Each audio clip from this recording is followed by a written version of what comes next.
do switch off your mobile phones before I begin. Good evening, ladies and gentlemen. I welcome you to this press briefing by Foreign Secretary Shri Vikram Misri on the ongoing developments around Operation Sindoor. We are also joined by Colonel Sophia Qureshi and Wing Commander Vyomika Singh. With that, I hand over the floor to Foreign Secretary. Sir, over to you. Thank you Radeep. नमस्कार, good afternoon, आप सबका स्वागत है। और मैं सबसे पहले अनुरोध करूंगा कर्नल सोफिया कुरैशी से कि वो आपको आज तड़के सवेरे से हुई घटनाओं से अवगत कराएं। Colonel Qureshi. Thank you sir. नमस्कार। 8 से 9 मई 2025 की मध्य रात्रि को पाकिस्तानी सेना ने सैन्य बुनियादी ढांचे को निशाना बनाने के इरादे से पूरी पश्चिमी सेना पर भारतीय वायु क्षेत्र का कई बार उल्लंघन किया। यही नहीं बल्कि पाकिस्तानी सेना ने नियंत्रण रेखा पर भारी कैलिबर वाले हथियारों से गोलीबारी भी की। अंतर्राष्ट्रीय सीमा और नियंत्रण रेखा पर लेह से लेकर सरक्रीक तक 36 स्थानों पर 300 से 400 लगभग ड्रोनों का इस्तेमाल घुसपैठ का प्रयास करने के लिए किया गया।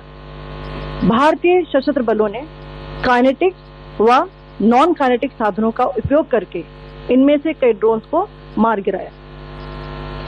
इतने बड़े पैमाने पर हवाई घुसपैठों का संभावित उद्देश्य वायु रक्षा प्रणालियों का परीक्षण करना और खुफिया जानकारी इकट्ठा करना था।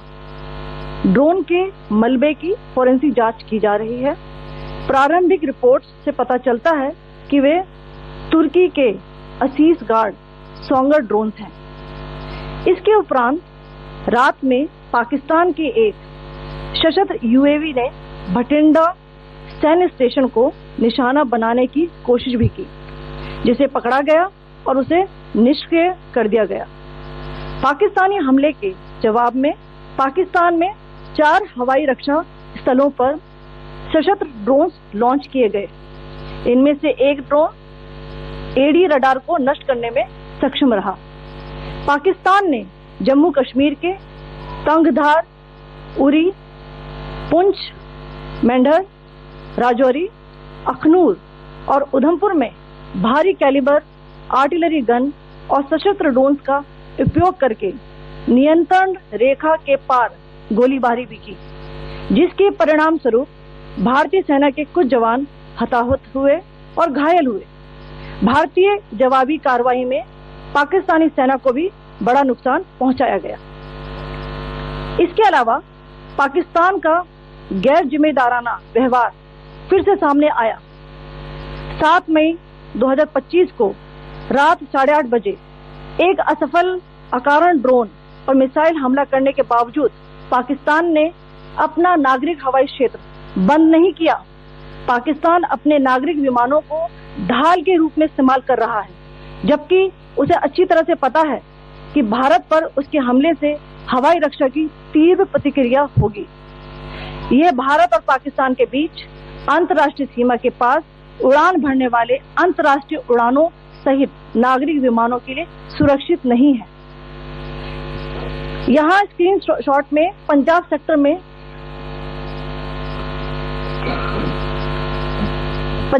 में हाई एयर डिफेंस अलर्ट स्थिति के दौरान एप्लीकेशन फ्लाइट रडार 24 का डेटा दिखाया गया है। जैसा कि आप देख रहे हैं यहाँ पर भारतीय पक्ष का हवाई क्षेत्र घोषित बंद के कारण नागरिक हवाई यातायात से पूरी तरह से रहित है। कराची और लाहौर के बीच के हवाई अड्डे मार्ग पर नागरिक एयरलाइंस उड़ान भर रही है। हाई अलर्ट किया गया है विमान फ्लाइनेस एविएशन का एयरबस 320, जैसा कि आप यहाँ देख रहे हैं, जो कि शाम को 5:50 बजे दमम से शुरू हुआ और रात को 9:10 बजे लाहौर में उतरा। ये सारा डिटेल्स आप यहाँ देख रहे हैं, ये डिटेल्स यहाँ लिखा हुआ है। Can you see this?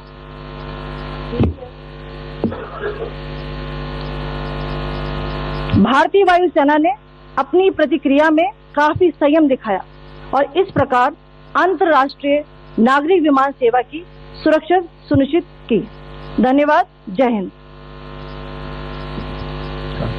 Commander थे। So, good afternoon to you all. On the intervening night of 8th-9th May 2025, Pakistan military carried out multiple violations of Indian airspace along the entire western border with an intent to target military infrastructure. Pakistan military also resorted to firing of heavy caliber weapons along the line of control. Along the international border and line of control, drone intrusions were attempted from Leh to Sar Creek at 36 locations with approximately 300 to 400 drones. Indian Armed Forces brought down a number of these drones using kinetic and non-kinetic means. The possible purpose of these large-scale aerial intrusions were to test the AD systems and gather intelligence. Forensic examination of the drone debris is being undertaken. Preliminary reports suggest them to be of Aziz Guard Songa drone of Turkey. Later in the night, an armed UAV of Pakistan attempted to target Bhatinda military station, which was detected and neutralized. In response to the Pakistani attack, armed drones were launched at 4 air defense sites in Pakistan. One of the drones was able to destroy an AD radar. Pakistan also carried out artillery shelling across the line of control using heavy caliber artillery guns and armed drones at Sangdhar, Uri, Poonch, Mendhar, Rajouri, Akhnur and Udhampur in Jammu and Kashmir area, which resulted in some losses and injuries to Indian Army personnel. Pakistan Army also suffered major losses in Indian retaliatory fire. Additionally, Pakistan's irresponsible behavior again came to fore. Pakistan did not close its civil airspace despite it launching a failed unprovoked drone and missile attack on 7th May at 8:30 hours in the evening. Pakistan is using civil airliners as a shield, knowing fully well that its attack on India would elicit a swift air defense response. This is not safe for the unsuspecting civil airliners, including the international flights which were flying near IB between India and Pakistan. The screenshot we just showed and we shall share with you, it shows the data of the application Flight Radar 24 during a high air defense alert situation in the Punjab sector. As you have seen, the airspace on the Indian side is absolutely devoid of civil air traffic due to our declared closure. However, there are civil airlines flying the air route between Karachi and Lahore. Amongst the other civil aircraft that you can see, we have highlighted an aircraft which is Airbus 320 of Flynas Aviation, which was originated from Dammam at 1750 hours and landed later at Lahore at 2110 hours in the night. Indian Air Force demonstrated considerable restraint in its response, thus ensuring safety of international civil carriers.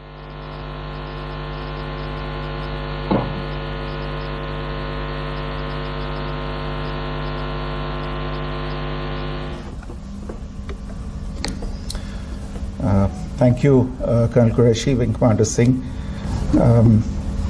I have just a few points to share in addition. कल रात की पाकिस्तानी सेना की कायरतापूर्ण गतिविधियों से आपको colonel Qureshi और विंग कमांडर सिंह ने पहले ही अवगत करा दिया गया है. These provocative and escalatory actions that were taken by Pakistan last night were targeted at Indian cities and civilian infrastructure, in addition to some military targets. The Indian Armed Forces responded proportionately, adequately and responsibly. ये जो हमले हुए कल रात को भारतीय सैन्य इकाइयों ने पर्याप्त रूप से और एक जिम्मेदाराना रुख अपनाते हुए इन हरकतों का उत्तर दिया.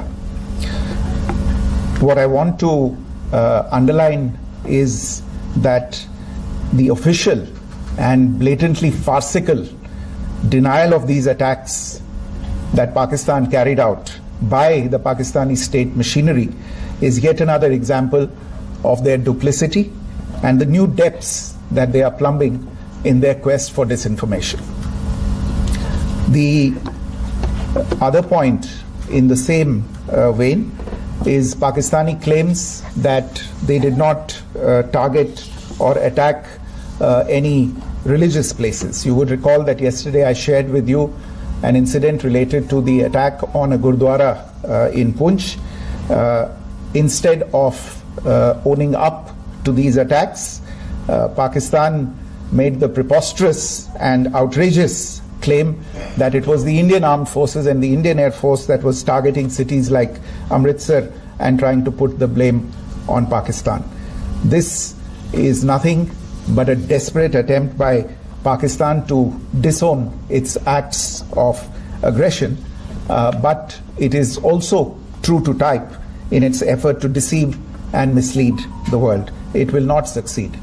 The Gurdwara in Poonch in particular was attacked by Pakistan, and some local members of the Sikh community, including a Ragi of the Gurdwara, lost their lives in this incident, as I shared yesterday.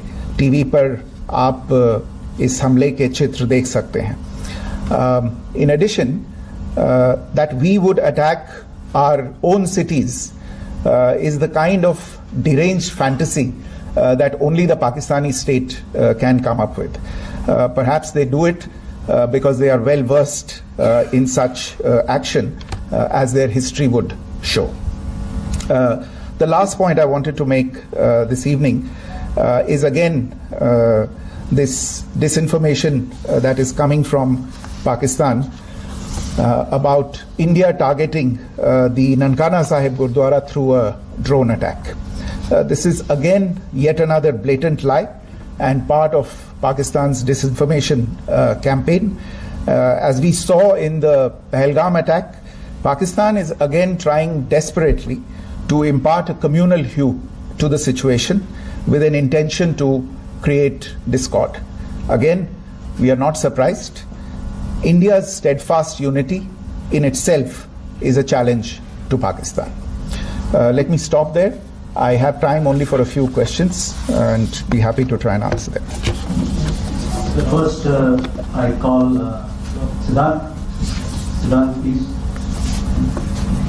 Hi, sir. I'm Siddharth from Beyond. So this is Siddharth, behind, please. The other Siddharth. Yes. Hi, sir. I'm Siddharth from CNN News 18. Sir, I only want to know from you the status of Kartarpur corridor. Is it open or not? You can. I think you're all aware of the situation along the entire India-Pakistan border and the areas around the line of control.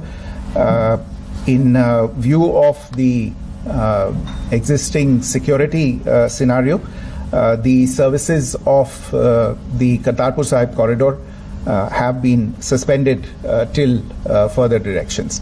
We'll update you as and when there is a change in the situation. Sir, good evening, Rishabh from Times Now. So you spoke about religious places being hit in Jammu. There's another religious place which is Caroline Nun Church that has been hit. What do you have to say about it? If you can explain it. Yeah, actually, we do have some information about this extremely regrettable and condemnable incident. During heavy shelling across the line of control in the early morning of 7th May, a shell fired from Pakistan landed just behind the Christ School run by the Carmelites of Mary Immaculate congregation in Poonch. Tragically, the shell fired from Pakistan hit the home of 2 students of the Christ School. Both students unfortunately lost their lives and their parents were severely injured. Another Pakistani shell struck a Christian convent of nuns belonging to the congregation of the Mother of Carmel, damaging water tanks and destroying solar panel infrastructure. Several priests, nuns, school staff and local residents took refuge in an underground hall beneath the Christ School during the shelling by Pakistan. The school happened to be closed at the time, fortunately. Otherwise, more losses would have occurred. Again, we have seen the Pakistani side targeting and shelling places of worship with a particular design. This includes gurdwaras, these convents and temples. This is a new law even for Pakistan.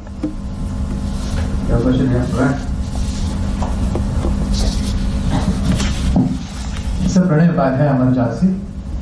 Sir कल आपने इसी podium से पाकिस्तान के IMF bailout को लेकर और Indus water treaty को लेकर जो टिप्पणी की थी उसकी पाकिस्तान में काफी तीखी प्रतिक्रिया भी आई और उसके बाद हमने देखा कि पाकिस्तान की तरफ से किस तरीके से लेह से लेकर भुज तक पूरी बॉर्डर के ऊपर जो इन्वेजन था वो किया गया। मौजूदा सिचुएशन के अंदर पाकिस्तान के बेलआउट पैकेज को लेकर और पाकिस्तान के अटेम्प्ट्स को लेकर आपका क्या असेसमेंट है? और दूसरा ये भी जानना चाहेंगे कि पाकिस्तान की तरफ से ये जो अटेम्प्ट किया गया था उसका भारत ने अभी तक उस तरीके का कोई जवाब नहीं दिया गया है, तो क्या भारत इसका जवाब देगा जो कार्रवाई हुई है बीते 24 घंटों में? देखिए प्रणय, जहां तक इंडस वाटर्स ट्रीटी का सवाल है, मैंने कल विस्तार से उसके बारे में इसकी चर्चा की है। Indus waters treaty is in abeyance and as such I have nothing further to add to the decision that was announced by the cabinet committee on security. जहां तक IMF bailout का सवाल है, आपको ज्ञान होगा कि IMF की आज मीटिंग हो रही है। हम वहां पे अपना पक्ष रखेंगे और जो हमारा मत है इन चीजों को लेके वहां पे साझा करेंगे दूसरे मेंबर्स के साथ। ये बोर्ड पे निर्भर है कि वहां पे क्या निर्णय होता है। और जहां तक जो कार्रवाई हुई है उसका जवाब देने का जो आपने जो प्रश्न उठाया है, जो आज ब्रीफिंग हुई है, जो आपको सूचना मिली है, मैंने भी कहा है कि जो आज सवेरे तड़के सवेरे जो गतिविधियां हुई, भारत ने उनका एक जिम्मेदाराना पूर्ण तरीके से और एक पर्याप्त तरीके से उसका जवाब दे दिया है।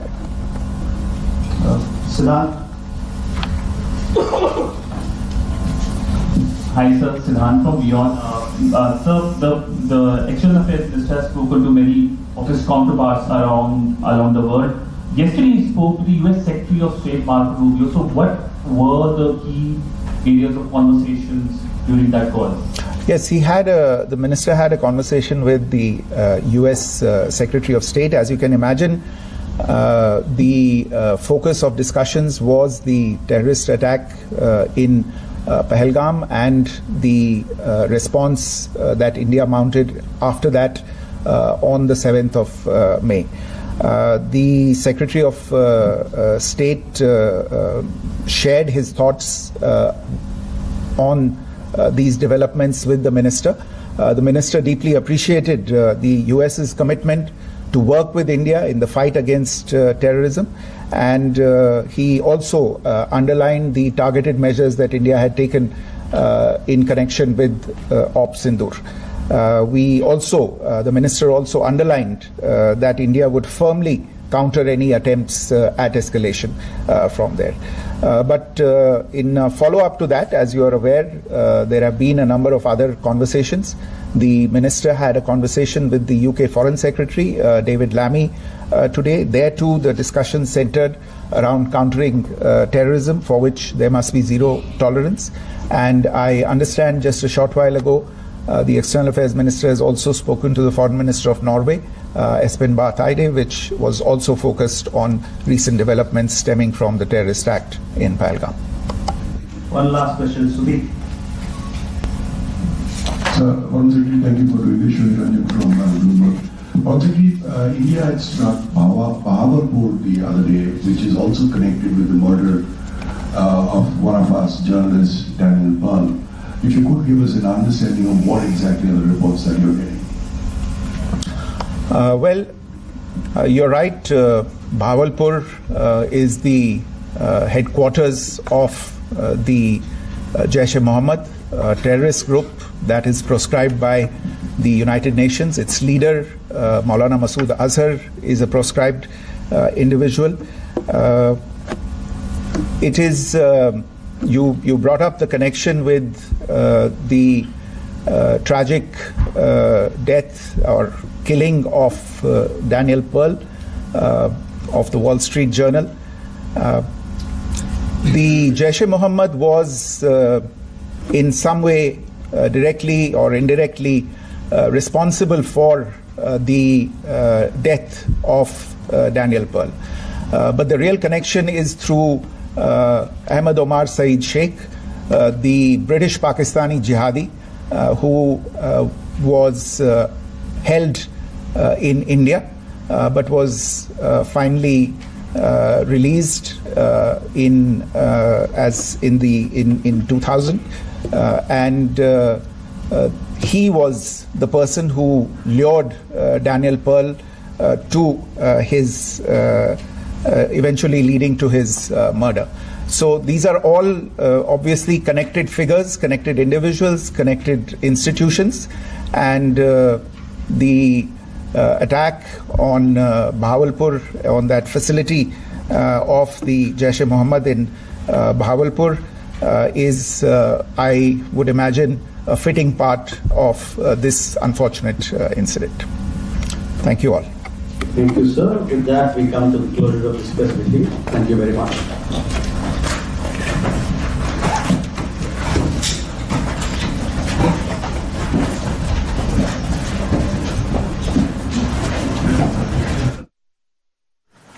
तो आपने विदेश मंत्रालय की ये प्रेस कॉन्फ्रेंस देखी। इसमें सबसे अहम बात मेरे हिसाब से ये है, जब एक पत्रकार ने पूछा कि क्या पाकिस्तान की कल की कार्रवाई का भारत अब कोई जवाब देगा, विदेश सचिव विक्रम मिस्री ने कहा भारत ने उचित जवाब दे दिया है।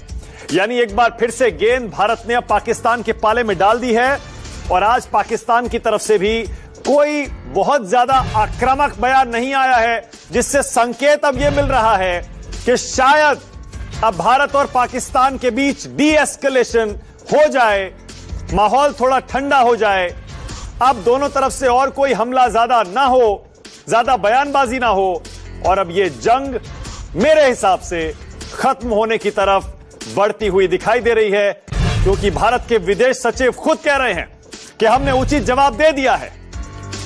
जब पत्रकार ने पूछा क्या भारत जवाब देगा पाकिस्तान के कल के हमले का, तो भारत के विदेश सचिव अपनी सरकार, अपने देश का आधिकारिक पक्ष रख रहे हैं और यह कह रहे हैं कि हमने उचित जवाब दे दिया है। तो समझ लीजिए, कहने के लिए अब भारत और कोई कार्रवाई फिलहाल पाकिस्तान के खिलाफ नहीं करेगा। अब अगर पाकिस्तान कोई हिमाकत करता है तो जाहिर है हिंदुस्तान जवाब देगा, लेकिन फिलहाल भारत की तरफ से एक पॉजिटिव सिग्नल, सकारात्मक संदेश इस प्रेस कॉन्फ्रेंस से निकला है। हालांकि इस पीसी में, इस प्रेस कॉन्फ्रेंस में colonel Sofia Qureshi, wing commander Vyomika Singh और विदेश सचिव विक्रम मिस्री ने पूरे विस्तार से बताया कि कैसे पाकिस्तान अभी भी गिरी हुई हरकतें कर रहा है। बताइए, सिविलियन एयरक्राफ्ट्स, कमर्शियल एयरक्राफ्ट्स की आड़ में अपनी फौजी कार्रवाई कर रहा है, ड्रोन भेजता है, हमले करता है, उसके बाद भी अपनी एयर स्पेस में कमर्शियल प्लेन्स को उड़ाए रखता है। उड़ते रहिए ताकि अगर भारत हमला करे तो कोई कमर्शियल प्लेन गिरे, उसमें आम लोग मरे और वो भारत को दोष दे सके। लेकिन जाहिर है भारत पाकिस्तान के इस बहकावे में, इस जाल में नहीं आया, नहीं फंसा और भारत ने बहुत संयम से काम लिया। और अब देखिए एक और अपडेट, करतारपुर कॉरिडोर फिलहाल बंद है, यह भी कहा गया। चंद घंटों का पावर बैकअप खत्म, फिर कमाई शुरू। पावर कौन सा है? वो काया। और भारत और पाकिस्तान के बीच तनाव जो चल रहा है, इसमें एक बड़ी खबर ये मिल रही है कि आईपीएल मैच को रोक दिया गया है। बीसीसीआई ने आईपीएल 2025 को स्थगित कर दिया। सुरक्षा के मद्देनजर बीसीसीआई ने इसे सस्पेंड किया। कल धर्मशाला में होने वाले आईपीएल मैच को एक तरीके से कॉल ऑफ कर दिया गया था और आज सुरक्षा के मद्देनजर बीसीसीआई का ये फैसला, क्योंकि निश्चित तौर पर आईपीएल में जितनी भी टीमें खेल रही हैं वो फॉरेन कंट्रीज की भी टीमें हैं, ऐसे में सबकी सुरक्षा का जिम्मा इस वक्त भारत का है। राहुल कादियान इस वक्त मेरे साथ है। राहुल, कल का मैच भी धर्मशाला में जो आईपीएल मैच था वो भी कॉल ऑफ किया गया और आज बीसीसीआई ने बड़ा फैसला किया है, आईपीएल 2025 को ही सस्पेंड कर दिया है। निश्चित तौर पर ये सारे प्लेयर्स की और सारे प्लेयर्स की फैमिली की सुरक्षा के मद्देनजर फैसला। बिल्कुल देखिए, क्योंकि जिस तरीके से कल पाकिस्तान की तरफ से जो हमले की नाकाम कोशिश की गई, उसके बाद सबसे पहले धर्मशाला में जो दिल्ली और पंजाब के बीच आईपीएल मैच चल रहा था, उसमें पहले फ्लड लाइट्स ऑफ की गई, दर्शकों को बाहर निकाला गया, सभी खिलाड़ियों को सुरक्षित टीम होटल पहुंचाया गया। उसके बाद सबसे बड़ा कंसर्न जो था वो ये था कि किस तरह से खिलाड़ी ट्रैवल करेंगे, क्योंकि आईपीएल में लगातार एक स्टेडियम से दूसरे स्टेडियम, एक शहर से दूसरे शहर टीमों को खेलना पड़ता है। 10 टीमें हैं, अभी भी 12 मुकाबले बचे हुए हैं। उसके अलावा 25 मई को फाइनल खेला जाना था। हालांकि सूत्रों के हवाले से खबर यह है कि जो बीसीसीआई की बोर्ड मीटिंग हुई है, उसमें ये फैसला लिया गया है कि एक तरफ देश में तनावपूर्ण माहौल है, जंग का माहौल है, उसके बीच में क्रिकेट जो है वो उतना पसंद ना किया जाए, और दूसरी तरफ खिलाड़ियों की सुरक्षा, क्योंकि लगातार जो आप देख रहे हैं जिस तरीके से तनावपूर्ण माहौल बना हुआ है एलओसी पर, उसके बाद बहुत सारे एयरपोर्ट पर जो है रद्द कर दी गई हैं बहुत सारी फ्लाइटें, तो वहां पर खिलाड़ियों के ट्रैवल को लेकर बहुत बड़ा कंसर्न था, और इसीलिए आईपीएल को फिलहाल स्थगित करने का स्थगित किया गया है बीसीसीआई की तरफ से। राहुल, क्या कोई इसके बाद भी कोई संकेत मिल रहा है कि when the situation will be normalize, क्या इस आईपीएल 2025 को कैरी फॉरवर्ड किया जाएगा, या फिर अभी ऐसी कोई खबर नहीं है, अभी सिर्फ सस्पेंशन की खबर? देखिए, फिलहाल अभी सिर्फ सस्पेंशन की खबर है कि फिलहाल आईपीएल को जो टूर्नामेंट है उसको स्थगित कर दिया गया है। नई तारीखों का ना तो ऐलान हुआ है, ना ये कहा गया है कि इसको 1 हफ्ते के ब्रेक के बाद या 10 दिन के ब्रेक के बाद दोबारा शुरू कराया जा सकता है। अभी फिलहाल कोई जानकारी नहीं है। जब तक दोनों देशों के बीच जो सीमा पर तनाव का माहौल है, जब तक वो कम नहीं हो जाता, तब तक मुझे नहीं लगता कि किसी भी तरह की तारीख का ऐलान हो सकता है। एब्सोल्युटली राहुल, ये अपने आप में एक बड़ा संकेत भी है दरअसल, क्योंकि कल धर्मशाला में जो मैच खेला जाना था आईपीएल का, उसको कॉल ऑफ किया गया। अभी तक यानी कि सिचुएशन एक तरीके से नॉर्मल कंसीडर की जा रही थी, लेकिन कल धर्मशाला का मैच कॉल ऑफ हुआ सबसे पहले हिमाचल प्रदेश में, और आज पूरे टूर्नामेंट को ही आईपीएल 2025 को कॉल ऑफ कर दिया गया है, सस्पेंड कर दिया गया है, and there is no further time had been given, अगला कोई समय नहीं दिया गया है। यानी कि इस वक्त हालात चुनौतीपूर्ण बने हुए हैं और देश में अभी शांति का माहौल नहीं है, इसलिए आईपीएल 2025 को रोक दिया गया है।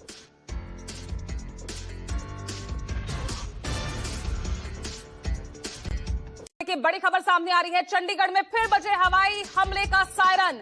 हवाई हमले की आशंका को देखते हुए अलर्ट, लोगों को घरों में रहने की हिदायत दी गई है। चंडीगढ़ में बीती रात ब्लैकआउट हुआ था, तो बता दें इस बीच हवाई हमले की आशंका को देखते हुए हवाई सायरन का मार गिरा। ऑपरेशन सिंदूर के बाद बौखलाया पाकिस्तान। उत्तर भारत के कई राज्यों में मिसाइल और ड्रोन से किए हमले, भारत की तरफ से सभी हमले नाकाम। जवाबी कार्रवाई में पाकिस्तान के 3 लड़ाकू विमान तबाह। इंडियन आर्मी ने ऑपरेशन सिंदूर का पहला वीडियो किया जारी। तस्वीरों में पाकिस्तानी आर्मी के बंकरों को उड़ाया, ड्रोन के मार गिराने के वीडियो भी जारी किए। पंजाब के होशियारपुर में सर्च ऑपरेशन जारी। चाइनीज निर्मित PL-15 मिसाइल मिली, JF-17 फाइटर जेट में होती है इस्तेमाल। पाकिस्तान के तनाव के बीच बीसीसीआई का बड़ा फैसला। सुरक्षा के मद्देनजर बीसीसीआई ने आईपीएल का टूर्नामेंट 1 हफ्ते के लिए किया सस्पेंड। बाकी की मैचों की तारीख की घोषणा जल्द होगी। Presented by Simco Oxyvida herbal cool talc, ठंडक भी ताजगी भी। कोशिश कर, मेहनत कर। और भारत और पाकिस्तान के बीच तनाव जो चल रहा है, इसमें एक बड़ी खबर ये मिल रही है कि आईपीएल मैच को रोक दिया गया है। बीसीसीआई ने आईपीएल 2025 को स्थगित कर दिया। सुरक्षा के मद्देनजर बीसीसीआई ने इसे सस्पेंड किया। कल धर्मशाला में होने वाले आईपीएल मैच को एक तरीके से कॉल ऑफ कर दिया गया था, और आज सुरक्षा के मद्देनजर बीसीसीआई का ये फैसला, क्योंकि निश्चित तौर पर आईपीएल में जितनी भी टीमें खेल रही हैं वो फॉरेन कंट्रीज की भी टीमें हैं। ऐसे में सबकी सुरक्षा का जिम्मा इस वक्त भारत का है। राहुल कादियान इस वक्त मेरे साथ है। राहुल, कल का मैच भी धर्मशाला में जो आईपीएल मैच था वो भी कॉल ऑफ किया गया, और आज बीसीसीआई ने बड़ा फैसला किया है, आईपीएल 2025 को ही सस्पेंड कर दिया है। निश्चित तौर पर ये सारे प्लेयर्स की और सारे प्लेयर्स की फैमिली की सुरक्षा के मद्देनजर फैसला। बिल्कुल देखिए, क्योंकि जिस तरीके से कल पाकिस्तान की तरफ से जो हमले की